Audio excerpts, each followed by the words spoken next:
Urea का स्वदेशी उत्पादन 70 लाख टन बढ़ाने के लिए 6 उर्वरक संयंत्रों का उद्धार किया जा रहा है। FCIL के गोरखपुर, सिंदरी, तलचर और रामागुंडम संयंत्र, HFCL की बरौनी इकाई और BVFCL की नामरू फोर्थ। सोने पर सुहागा ये है कि देश में अब बनेगा सिर्फ नीम लेपित यूरिया, क्योंकि इससे होगा किसानों का फायदा ही फायदा। अनाज का उत्पादन 10% तक बढ़ेगा। बढ़ेगी 10 से 15% नाइट्रोजन क्षमता।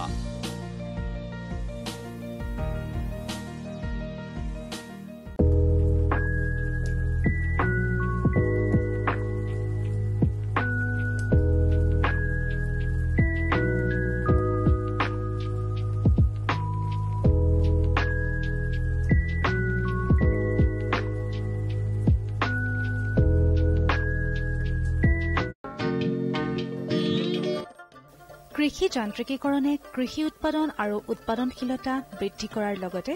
কৃষিত অধিক লাভ কৰাত সহায় কৰে, কিয়নো যন্ত্ৰৰ জৰিয়তে সময় নিৰ্ধাৰিত কৃষি কৰ্ম, সামগ্ৰীৰ প্ৰয়োজনত অনা নিয়া কৰা, মূল্যৱান বীজ, সাৰ আদি যথাস্থানত স্থাপন কৰা হয়, যাতে বীজ, সাৰ আদি নষ্ট নহয়।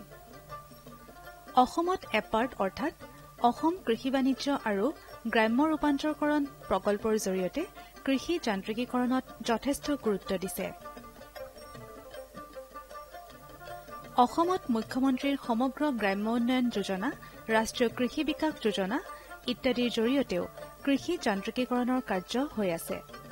এপাৰ্টৰ দ্বাৰা কৃষি বিজ্ঞান কেন্দ্ৰ আৰু কাষ্টম হায়াৰিং চেণ্টাৰসমূহত কৃষি সা সঁজুলি তথা কৃষি যন্ত্ৰপাতিসমূহ যোগান ধৰিছে। অসমৰ আন আন কৃষি বিজ্ঞান কেন্দ্ৰৰ দৰে নগাঁও কৃষি বিজ্ঞান কেন্দ্ৰত सीड कम फर्टिलाइजार ड्रिल अर्थात बीज और सार सिंचा यंत्र, open drum thresher, potato planter इत्यादि। गतिके आहक एपार्टर जरिए कृषि विज्ञान केन्द्र नगाँवत रखा कृषि यंत्रपाति केबिधमाনৰ आभास लওঁ। এই বিষয়ে নগাঁও কৃষি বিজ্ঞান কেন্দ্ৰৰ মুৰব্বী তথা প্ৰধান বিজ্ঞানী ডক্টৰ নিৰঞ্জন ডেকাই কি কয় শুনো। আমি এতিয়া প্ৰৱেশ কৰিছো আমাৰ এপাৰ্ট প্ৰজেক্টৰ অধীনত যিখিনি কৃষি যান্ত্ৰিকীকৰণ আঁচনিৰ অধীনত যিখিনি যন্ত্ৰপাতি আছে বা কৃষিৰ লগত জড়িত মেচিনাৰিজখিনি আছে, তাত আমি আহি দেখিছোঁ যে মোৰ সন্মুখত আছে অপেন ড্ৰাম থ্ৰেচাৰ। যে অপেন ড্ৰাম থ্ৰেচাৰ এইটো এটা হ'ল খুবেই পপুলাৰ মেচিন, যাৰ জৰিয়তে আমি মৰণা মাৰিব পাৰোঁ আৰু দামো বেছি নহয়, হাৰ্ডলি 32,000 পৰা 33,000 পৰে আৰু ইয়াৰ কেপাচিটি হ'ল দেখা যায় যে এঘণ্টাত সি প্ৰায় 5 কুইণ্টল ধান মৰণা মাৰিব পাৰে। ইয়াৰ সুন্দৰ এটা প্ৰটেকশ্যন আছে আৰু ইয়াক চলাবৰ কাৰণে 4 পৰা 4.5 হৰ্চ পাৱাৰ মানৰ এটা আমাৰ মটৰ এটা থাকিলে, ইয়ালৈ কানেক্ট হৈ থাকিলে হৈ যায়। আৰু এইটো এটা অতি সহজ, হেণ্ডলি, বিশেষকৈ ওমেন ফ্ৰেণ্ডলি, মহিলাসকলৰ কাৰণে এইটো চলাবলৈ আৰু সহজ। আমি দ্বিতীয়তে আহিছোঁ, মোৰ নিচেই কাষতে আছে, এইটো দেখিলোঁ আপোনাৰ सीड कम ফাৰ্টিলাইজাৰ যেটো ড্ৰিল। ডেট মিন্স এইটো হ'ল আপোনাৰ আমাৰ ড্ৰাই DSR বুলি কওঁ, যে যেতিয়া মাটি শুকান হৈ থাকে তাত আমি তেতিয়া যদি ধানেই হওক, শুকান মাটিত আমাৰ ধানেই হওক বা আপোনাৰ মাটিমাহ, মগুমাহ, ইভিন মাকৈ ইয়াৰ জৰিয়তে আমি সিঁচিব পাৰোঁ। আৰু ভেৰি ইণ্টাৰেষ্টিং, ইয়াৰ কি এটা কথা আছে যে ইয়াৰ লগত আপোনালোকে দেখিবই যে ইয়াত সাৰৰ ব্যৱস্থাটো আছে। সাৰটো কেনেধৰণে একেলগে একেটা সময়তে চুইঙত দিব পাৰি, ইয়াৰ দ্বাৰা লাইনটো একদম সুন্দৰভাৱে, লাইনবিলাক সুন্দৰভাৱে মেইনটেইন হয়। ইভিন আপোনাৰ পিছলৈ ইয়াৰ প্লেন ডেঞ্চিটিটো মানে কেইটা কিমান পৰিলে এইটো এটা ভালকৈ মেইনটেইন হয় ইয়াৰ পৰা। গতিকে এইটো এটা সুন্দৰ আৰু কৃষকসকলৰ কাৰণে সুন্দৰ হেৰি হয় এইটো কিন্তু ট্ৰেক্টৰ অপাৰেটেড ট্ৰেক্টৰ মাউণ্টেড আৰু ইয়াত মানে ট্ৰেক্টৰ এনেকুৱা হয় যে 35 পৰা 40 হৰ্চ পাৱাৰ ট্ৰেক্টৰ এখন দৰকাৰ হৈ যায় আমি এতিয়া ঠিক একেধৰণে আমাৰ ইয়াত কি আছে এটা সিড্ৰিল আছে বাট সেইটো হ'ল আপোনাৰ পাৱাৰ টিলাৰ অপাৰেটেড তাৰ দাম বেছি নহয় সেইটো 32 পৰা 35,000 টকা পৰি যায় কিন্তু তাত এই ব্যৱস্থাটো নাই এটা বিশেষকৈ তাত একেলগে ফাৰ্টিলাইজাৰটো সাৰটো প্ৰয়োগ কৰিব নোৱাৰি সৈঙৰ সময়ত অকল তাত বীজটোহে আমি দিব পাৰোঁ একেধৰণে আমি ইয়াত আমাৰ এপাৰ্ট প্ৰজেক্টৰ অন্তৰ্গত কিছুমান মেচিন আছে যেনে ধৰক এটা আমাৰ অতিকে জনপ্ৰিয় হৈছে মিনি কম্বাইন হাৰভেষ্টাৰ সেই কথাটো অসমত এতিয়া সৰ্বত্ৰে এনেকুৱা হৈছে যে ই এটা সাংঘাতিক ধৰণৰ চেঞ্জ আনিছে যে এনেকুৱা হ'ল যে আমাৰ যুৱক প্ৰজন্মই এটা সুন্দৰভাৱে তেখেতসকলে কি কৰিব পাৰে বিশেষ কষ্ট নকৰাকৈ আমাৰ বহুত বস্তু লাঘৱ কৰিব পাৰে টকাৰ বেছি কথা নাই লেবাৰৰ যিবিলাক আমাৰ এতিয়া নাটনি হৈছে সেই নাটনিটোকো আমি পূৰাব পাৰোঁ এই মেচিনৰ সহায়তে ইয়াৰ কাম কেইটা থ্ৰেছিং হ'ব মানে মৰণা মাৰিব তাৰ পিছত সেইখিনি কি কৰিব তাত দিব দিয়া কামটো মৰণা মৰা মানে ৰিপিং কটা ধান কটা মৰণা মৰা দিয়া আৰু লগতে পেকিং এই আটাইখিনি এই যন্ত্ৰটোত কৰিব পাৰি 4টা বস্তু গতিকে এইটো সাংঘাতিক ধৰণৰ আমাৰ কাৰণে দৰকাৰী হয় বস্তু আৰু ইয়াত যদি চোৱা যায় ইয়াৰ সেলফ প্ৰপেল ইয়াত মেচিন আছেই এটা ইয়াৰ ডাঙৰ ভাৰ্চন আছে আৰু ইয়াৰ দাম আপোনাৰ এতিয়া অলমোষ্ট 13 লাখ টকা মান হৈছে আৰু ডাঙৰটোৰ দাম কিন্তু প্ৰায় 25 লাখ মান পৰি যায় তাৰ কেপাচিটি বেছি গতিকে সেইটো এটা হৈছে আৰু আমি আমাৰ কিছুমান মেচিনাৰিজ ইয়াত আছে যেটো হ'ল আমাৰ ধৰক ট্ৰান্সপ্লান্টাৰ যেটো ৰাইস ট্ৰান্সপ্লান্টাৰ বুলি কওঁ যে ধানৰ পেডিৰ ট্ৰান্সপ্লান্টাৰটোৱে এটা সেন্সিটাইজ কৰিছে আমাৰ কৃষক বন্ধুসকলক কিয় যে আমি 45 মিনিটত এবিঘা মাটি এতিয়া আমি ৰুব পৰা হৈছো উইথ দা হেল্প অফ আমাৰ যেটো ইয়াৰ সহায়ত ট্ৰান্সপ্লান্টাৰৰ সহায়ত কিন্তু তাৰ কাৰণে আমাৰ মেট নাৰ্সাৰী লাগে ইতিমধ্যে আমি তেনেকুৱা প্ৰস্তুতিবিলাক আছে আমাৰ কৃষক বন্ধুসকলে জানে আজিকালি কেনেকুৱা ডলিচাৰ আমাৰ নাৰ্সাৰীবিলাক প্ৰস্তুত কৰে আৰু তাৰ পৰা কৰে আৰু গতিকে এইটো এটা বহুত ইফেক্টিভ ইফিচিয়েন্ট এই সময়ৰ কাৰণে সময় উপযোগী বস্তু কাৰণ আমাৰ মই আগতেও কৈছোঁ যে আমাৰ লেবাৰৰ ক্ৰাইচিছ হৈছে আমাৰ বৰ্তমান সময়ৰ নাটনি হৈছে গতিকে সেই গোটেইখিনি কথা আহি পৰিছে আৰু সুন্দৰভাৱে আমাৰ ইয়াতে আমাৰ আলুৰ এটা বৰ সুন্দৰ মেচিন আহি গৈছে যে পটেটো প্লেন্টাৰ যে আলু আমি এবিঘা মাটি 1 ঘণ্টাত ৰুব পাৰোঁ লগতে ফাৰ্টিলাইজাৰ সাৰৰ প্ৰয়োগ কৰিব পাৰোঁ এই মেচিনটোৰ সহায়ত প্ৰভাইডেড ইয়াৰ লগত কি লাগিব আপোনাৰ যেটো 40 to 50 হৰ্চ পাৱাৰৰ আমাৰ এখন ট্ৰেক্টৰ লাগিব গতিকে এইটো ট্ৰেক্টৰ ধৰণ এইটো হয় ধান কটা যন্ত্ৰ চলাবলৈ পাৱাৰ টিলাৰ বা ট্ৰেক্টৰৰ প্ৰয়োজন নাই ধান কটাৰ সময়ত খেৰবোৰ নষ্ট নহয় সঠিক সময়ত ধান চপোৱাৰ বাবে ধানৰ লোকচান কম হয় সময় ৰাহি হয় শ্ৰমিকৰ বাবে হোৱা খৰচ ৰাহি হয় ইয়াৰ মূল্য 1,50,000 টকা 1 ঘণ্টাত কমেও 2 বিঘা মাটিৰ ধান কাটিব পাৰি আমাৰ ইয়াত কিছুমান ৰিপাৰ এটা আছে মেচিন ৰিপাৰটো দেখিলে ভাল লাগে কিয় যে আমি আধা ঘণ্টাতে অতি জনাবলৈ পাই আপোনালোক সুখী হৈছে যে আধা ঘণ্টাত এবিঘা মাটি আমি ধান দাব পাৰোঁ ভেৰি ইণ্টাৰেষ্টিংলি আমাৰ দেখা যায় যে আমাৰ বৰ্তমান যেটো পৰম্পৰাগতভাৱে আমি হাৰভেষ্টিং কৰি আছো চপাই আছো তাৰ কাৰণে এবিঘা মাটি দাবলৈ প্ৰায় 5 গৰাকী মানে ডাউনি লাগে দ্যাট মিন্স আমাৰ মিনিমাম 1,500 টকা লাগে কোট আৰু এটো ইমানেই ভাল যে আমাৰ কোনো ধৰণৰ হেৰি নষ্ট নকৰাকৈ আই মিন খেৰ নষ্ট নোহোৱাকৈ ধুনীয়াকৈ কাটি পেলাই থৈ যায় আৰু ই অকল ধানেই নহয় ইয়া সৰিয়হ কটা ইভিন আমাৰ এই ঘেঁহুৰ ক্ষেত্ৰতো ই সাকসেস হৈছে এক্সেল ফ্লো থ্ৰেচাৰৰ জৰিয়তে কৃষকসকলে ধান চপোৱাৰ পিছতে তৎকালীনভাৱে পথাৰত মৰণা মাৰিব পাৰে ইয়াৰ ফলত ধান সৰবৰাহ কৰাৰ সময়ত হোৱা লোকচান কমি যায় এক্সেল ফ্লো থ্ৰেচাৰে মৰণা মৰাৰ অতিৰিক্ত পৰিশ্ৰম লাঘৱ কৰে এই থ্ৰেচাৰত মৰণা মৰা ধান পোনপটীয়াকৈ বস্তাত ভৰাব পৰা ব্যৱস্থা আছে ক্ষমতা 1 ঘণ্টাত প্ৰায় 1.4 পৰা 1.6 টন আৰু এটা এনেকুৱা আমাৰ সন্মুখত যন্ত্ৰ আছে এক্সেল ফ্লো থ্ৰেচাৰৰ মানে কেনেকুৱা হ'ল আমি প্ৰথমতে মই যেটো ওপেন ড্ৰাম থ্ৰেচাৰ কৈছিলোঁ এটো হ'ল খুবেই ইয়াৰ এফিচিয়েন্সি কম বা আমাৰ এটো হয় ঘণ্টাত মানে 5 কুইণ্টল এটো কিন্তু ঘণ্টাত 12 পৰা 15 কুইণ্টল কৰিব পাৰে এক্সেল ফ্লো থ্ৰেচাৰ ইয়াক কিন্তু আমাৰ হেৰিৰে চলায় ট্ৰেক্টৰ অপাৰেটেড গতিকে এনে ধৰণৰ মেচিনাৰিজ আহিছে ইয়াৰ উপৰিও কিছুমান পাফ মেচিন আহিছে আমাৰ মুড়ি বনোৱা চিৰা বনোৱা এই গোটেইখিনি মেচিন আমাৰ ইয়াত আহিছে। বৰ্তমান শালি ধান কটাৰ সময়, গতিকে এই সময়ত কম্বাইন হাৰ্ভেষ্টাৰৰ চাহিদা আহিছে। গতিকে মিনি কম্বাইন হাৰ্ভেষ্টাৰ অৰ্থাৎ ধান কটা আৰু মৰণা মাৰি বস্তাত ভৰোৱালৈ স্বয়ংক্ৰিয়ভাৱে হয়। এই যন্ত্ৰটিও এপাৰ্টে আগবঢ়াইছে। গতিকে আহক এই মিনি কম্বাইন হাৰ্ভেষ্টাৰ নিজে চলাই ধান কাটি দেখুৱাইছে আন্তৰ্জাতিক ধান গৱেষণা প্ৰতিষ্ঠানৰ গুৱাহাটীত থকা কাৰ্যালয়ত কৰ্মৰত ৰিচাৰ্চ টেকনিচিয়ান শ্ৰী গোবিন্দ সিঙে। আৰু লগতে এই যন্ত্ৰটিৰ বিষয়ে তেওঁ কি কয় শুনো। ये सर मिनी कंबाइनर मशीन है। मिनी कंबाइनर मशीन है, ये 1 घंटे में कम से कम 3 से 4 बीघा काट सकता है, बट प्लॉट हमारा बड़ा होना चाहिए।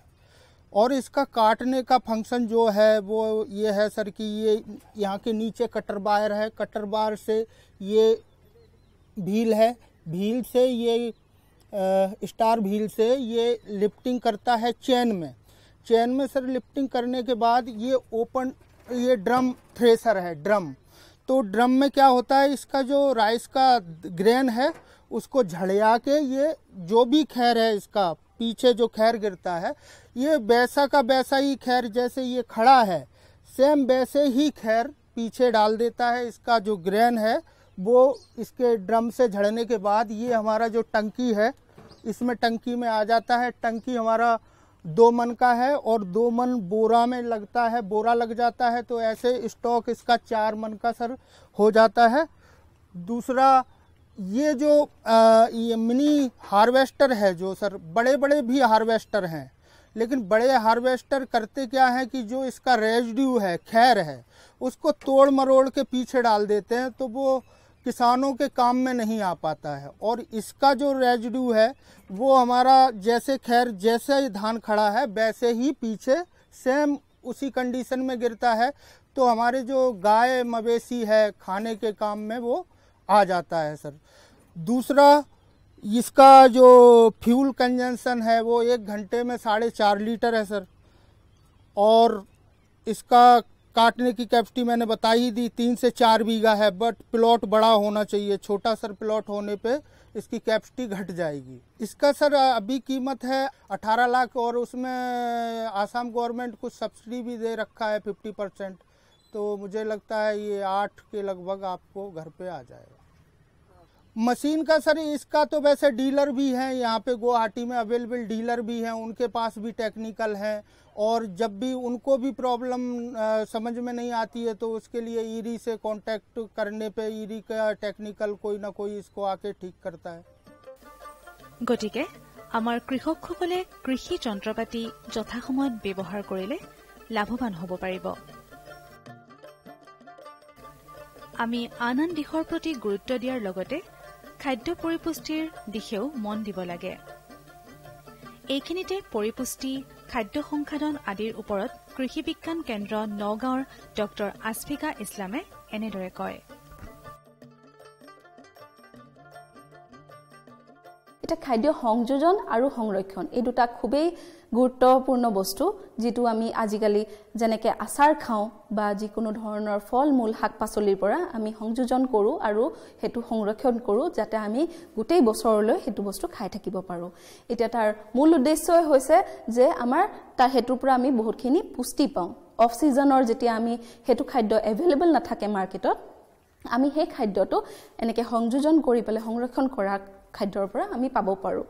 এতিয়া যেতিয়া আমি ফল মূলৰ কথা ক'বলৈ যাওঁ, ফল মূলৰ পৰা আমি যিকোনো ধৰণৰ জুচ, জাম, জেলি, তেনেকুৱা আমি মুৰাব্বা, মাৰ্মেলেড, কেণ্ডি বা এনেকুৱা ধৰণৰ ready to serve cold drink juice হিচাপে আমি খাব পাৰোঁ। তেনেকৈ যদি আমি শাক পাচলিৰ কথা ক'বলৈ যাওঁ, পাচলিৰ পৰা আমি বহুত ধৰণৰ আচাৰ, হয়তো আমি সকলোৱে ঘৰত খাওঁৱে, তেনেকুৱা ধৰণৰ আচাৰ খাব পাৰোঁ, বা আমি শাক পাচলিবোৰ শুকান কৰি পিছলৈ থৈও খাব পাৰোঁ, বা আমি কি কৰোঁ নিমখৰ যোনটো সলিউশ্যন হয়, ব্ৰাইন সলিউশ্যন বুলি কয়, নিমখ পানীত আমি তিয়াই থৈ দিওঁ যাতে আমি পিছত হ'লেও খাব পাৰোঁ। গাজৰটো এটা ছিজনত আমি পাওঁ, যদিও আজিকালি 12 মাহেই এভেইলেবল থাকে, তথাপিও এটা ছিজনত আমাৰ বেছিকৈ এভেইলেবল হয়। আমি গাজৰটো এটা মই এক্সাম্পল দিছোঁ, সেইটো আমি নিমখৰ সলিউশ্যনত যদি তিয়াই থওঁ আমি 12 মাহেই নিশ্চিতভাৱে ঘৰতে খাব পাৰোঁ। তেনেকুৱা ধৰণৰ আমি এই সংযোজনবোৰ বা সংৰক্ষণবোৰ কেনেকৈ কৰিব পাৰোঁ এতিয়া সংযোজন আৰু সংৰক্ষণবোৰ আমি বহু ধৰণৰ কিছুমান টেকনিক থাকে ধৰি লওক ডিহাইড্ৰেশ্যন আমি তাৰ পানীটো শুকুৱাই দিব পাৰোঁ বা আমি তাক ছান ড্ৰাই কৰিব পাৰোঁ শুকুৱাই দিব পাৰোঁ ৰ'দত বা আমি কেতিয়াবা ফ্ৰিজিং কৰোঁ তাক ঠাণ্ডা কৰি পেলাই বৰফ কৰি পেলাই ৰাখোঁ তেনেকুৱা ধৰণৰ ইৰেডিয়েশ্যন কেতিয়াবা ৰে দি পেলাই হ'লেও ৰাখোঁ বা তেনেকুৱা ধৰণৰ বহুত ট্ৰিটমেণ্ট আছে কিছুমান কেমিকেল ট্ৰিটমেণ্টটো আছে য'ত আমি কেমিকেল দি পেলাই ৰাখোঁ এতিয়া এইখিনি ৰাখাৰ অৱস্থাত আমি বহুতখিনি সংৰক্ষক ব্যৱহাৰ কৰোঁ সেই সংৰক্ষকসকল হৈছে আমাৰ ঘৰতে যিবোৰ এভেইলেবল আমি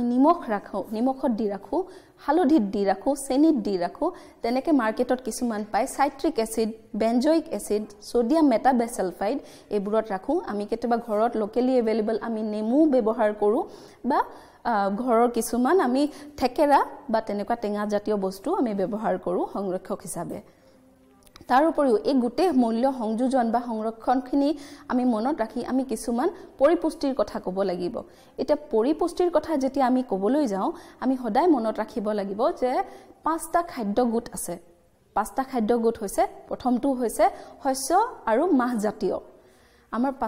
2 নম্বৰটো হৈছে শাক আৰু ফল-মূল শাক আৰু পাচলি জাতীয় 3 নম্বৰটো হৈছে মাছ মাংস কণী মুৰ্গী এনেকুৱা জাতীয় আৰু 4 নম্বৰটো হৈছে আমাৰ গাখীৰ পনীৰ দৈ এনেকুৱা জাতীয় আৰু আমাৰ 5 নম্বৰটো হৈছে তেল ঘি এনেকুৱা আদি এইবোৰ বস্তু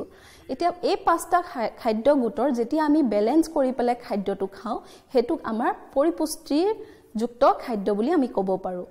এতিয়া সুস্বাস্থ্য বুলিনো আমি কেতিয়া ক'ম সুস্বাস্থ্য বুলি আমি ক'ম যেতিয়া আমাৰ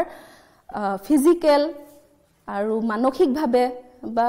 আমাৰ সোশিয়ালি আমাৰ সামূহিকভাৱে আমি যেতিয়া সুস্থ হৈ থাকোঁ হেতুকে আচলতে আমি হেলথি বুলি কওঁ বা আমি সুস্থ বুলি কওঁ অকল বেমাৰ নাথাকিলে যে হেতু সুস্থ হয় হেতু আমি সুস্থ বুলি নকওঁ এতিয়া কথাটো হৈছে আমি এইখিনি সুস্থ হ'বলৈ যাওঁতে বহুতখিনি বেলেন্স ডায়েট খাব লাগিব পৰিপুষ্টিকৰ খাদ্য খাব লাগিব আৰু এই খাদ্যখিনি খালে এই 5টা খাদ্য গোটৰ পৰা আমি যেতিয়া এই খাদ্যখিনি খাওঁ এই খাদ্যখিনি সংযোগ কৰি পেলাই আমি পৰিমাণ হিচাপত খালে আমাৰ সুস্বাস্থ্য হৈ থাকিব আজিকালি উন্নত মানদণ্ডৰ বহুতো কৃষি যন্ত্ৰপাতি ওলাইছে গতিকে এই যন্ত্ৰপাতিবোৰ ব্যৱহাৰ কৰিবলৈ শিকি ল'লে কৃষক তথা যুৱক-যুৱতী কৃষি ক্ষেত্ৰত অৰিহণা যোগোৱাৰ লগতে নিজেও উপাৰ্জন কৰিবলৈ সক্ষম হ'ব তেনেদৰে খাদ্য সংসাধন মূল্য সংযোজনৰ জৰিয়তেও লাভৱান হ'ব পাৰে এই ক্ষেত্ৰত সংশ্লিষ্ট বিভাগসমূহৰ সৈতে যোগাযোগ কৰি প্ৰশিক্ষণ লৈ উপকৃত হ'ব পাৰিব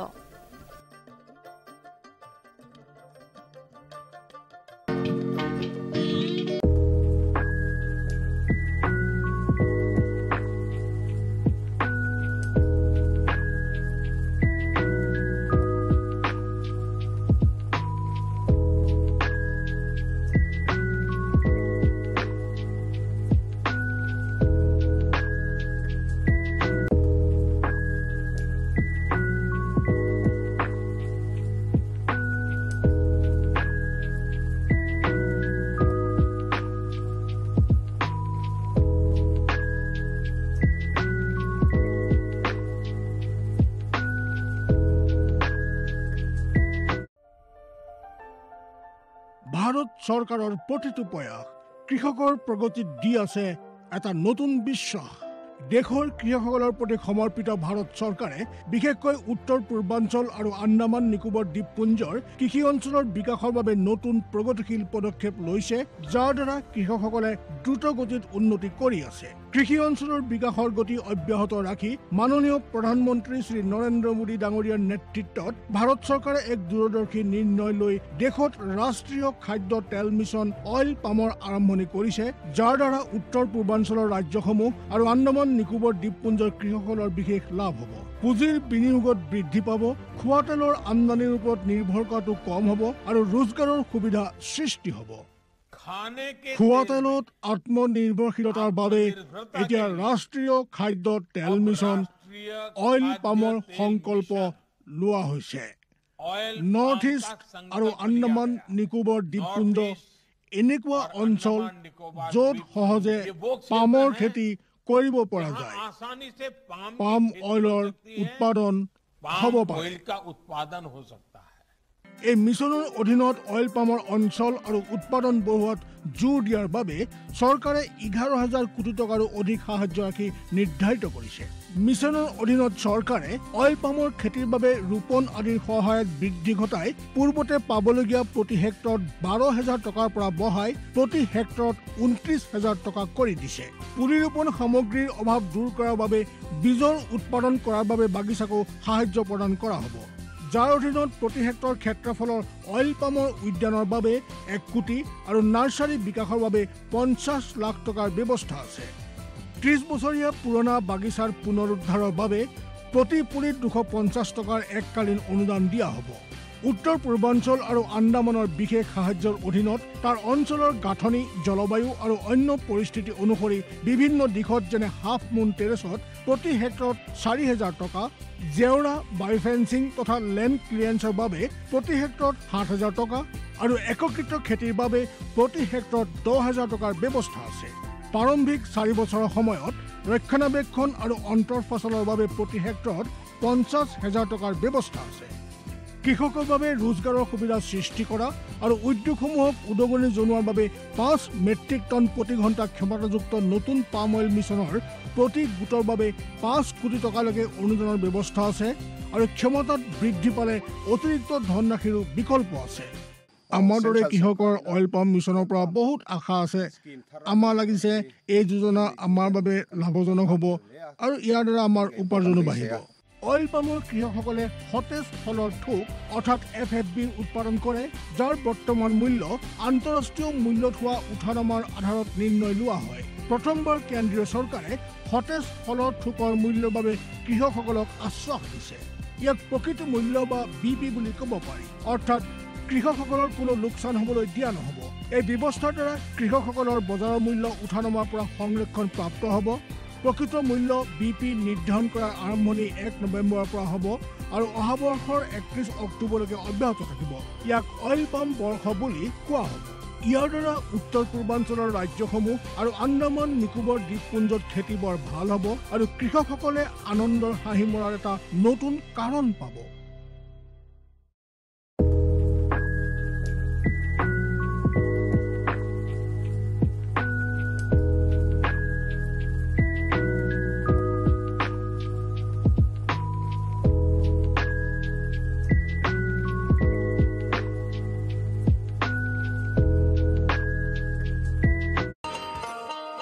किसान भाइयों गांठ बांध लो बहुत बहुत है काम की समृद्धि के पैगाम की मिट्टी के मिजाज को समझो मिट्टी के हर राज को समझो मिट्टी की तुम जांच कराओ मुफ्त सॉइल हेल्थ कार्ड ले जाओ कभी मुनासिब बीज लगाओ सही किस्म की खाद ले आओ जितनी जरूरी उतनी डालो सही मात्रा खुद पहचानो इसको अपना मंत्र बना लो मिट्टी की सेहत तो जानो बात बहुत है काम की कम लागत अधिक वरदान की किसान भाइयों गांठ बांध लो आज ही मिट्टी की जांच कराएं राज्य सरकार के कृषि अधिकारी से संपर्क करें और मुफ्त में सॉइल हेल्थ कार्ड पाएं कृषि और किसान कल्याण मंत्रालय द्वारा किसान हित में কৃষকসকলৰ বিভিন্ন সমস্যাৰ সমাধানৰ লগতে শেহতীয়া প্ৰযুক্তি আৰু প্ৰয়োজনীয় আনুষংগিক দিশৰ বিষয়ে জানিবৰ বাবে চাবলৈ নাপাহৰিব কৃষি দৰ্শন প্ৰচাৰিত হয় প্ৰতি সোমবাৰৰ পৰা শুকুৰবাৰলৈ সন্ধিয়া 5:30 বজাৰ পৰা 6 বজালৈ